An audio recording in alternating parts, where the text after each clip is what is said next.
সানুরিহিম আয়াতিনা feel আফাকি ওয়া ফি আনফুসিহিম হাত্তা ইয়াতাবায়্যানা লাহুম আন্নাহুল হক। আল্লাহ পাক রব্বুল আলামিন তিনি বলেন, আমি আল্লাহ পাক রব্বুল আলামিন দুইটা জাহান বানাইছি। একটা জাহান হলো একেবারে পাতাল থেকে শুরু করে আরশ পর্যন্ত, এটা হলো একটা জাহান। এইটাকে কুরআনুল কারীমের মধ্যে বড় জাহান বলা হয়।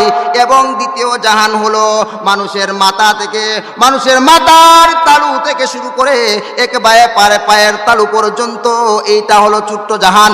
আল্লাহ পাক রব্বুল আলামিন বলেন, এই পৃথিবীর মধ্যে আমি আল্লাহ পাক রব্বুল আলামিন যা বানাইছি, এমন পৃথিবীর মধ্যে কুল কায়নাত যা কিছু আছে, আমি আল্লাহ পাক রব্বুল আলামিন বান্দাকে দেহের ভিতরে এক একটা জাতিগতভাবে দিয়ে আমি আল্লাহ মানুষকে গঠন করছি।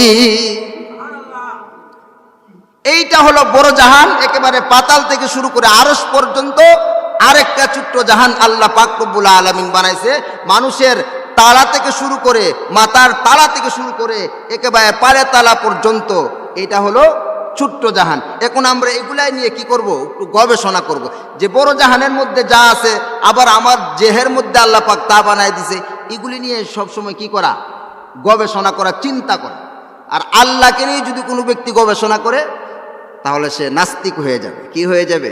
আল্লাহ বলতেছে, আমার যে সৃষ্টি জগৎ আছে, এগুলা নিয়ে তোমরা কি করো? গবেষণা করলেই তুমি আমার পরিচয় কি কইবা? পাওয়া যাবে।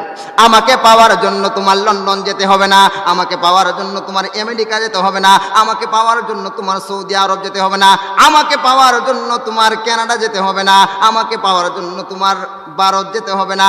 তোমাকে নিয়ে তুমি যদি একটু গবেষণা করতে পারো বান্দা, তাহলে আমার পরিচয় নিয়ে তুমি বাসায় যেতে পারবা। এখন চিন্তা করুন, পৃথিবীর মধ্যে যা বানাইছে আল্লাহ পাক রব্বুল আলামিন আমার দেহের মধ্যে তা বানাইছে, এগুলা নিয়ে আমরা একটু গবেষণা করব। আল্লাহ পাক রব্বুল আলামিন আমার এই তেলাওয়াতকৃত আয়াতের মধ্যে আল্লাহ পাক রব্বুল আলামিন তিনি কি বলতেছেন? সানুরিহিম আয়াতিনা ফিল আফাকি ওয়া ফি আনফুসিহিম হাত্তা ইয়াতাবায়্যানা লাহুম আন্নাহুল হক।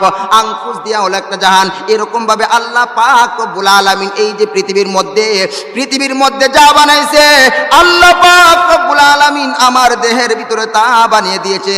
বড় জাহানের মধ্যে আকাশ আছে, তোমার মধ্যে আল্লাহ বলে আকাশ আছে। বড় জাহানের মধ্যে নদী নালা কাল বিল পাহাড় পর্বত আমি আল্লাহ বানাইছি, এবং তোমার দেহের ভিতরে পাহাড় পর্বত কাল বিল আমি আল্লাহ বানিয়ে দিয়েছি। বড় জাহানের মধ্যে পাহাড় আছে, আল্লাহ পাক রব্বুল আলামিন বলে, বান্দা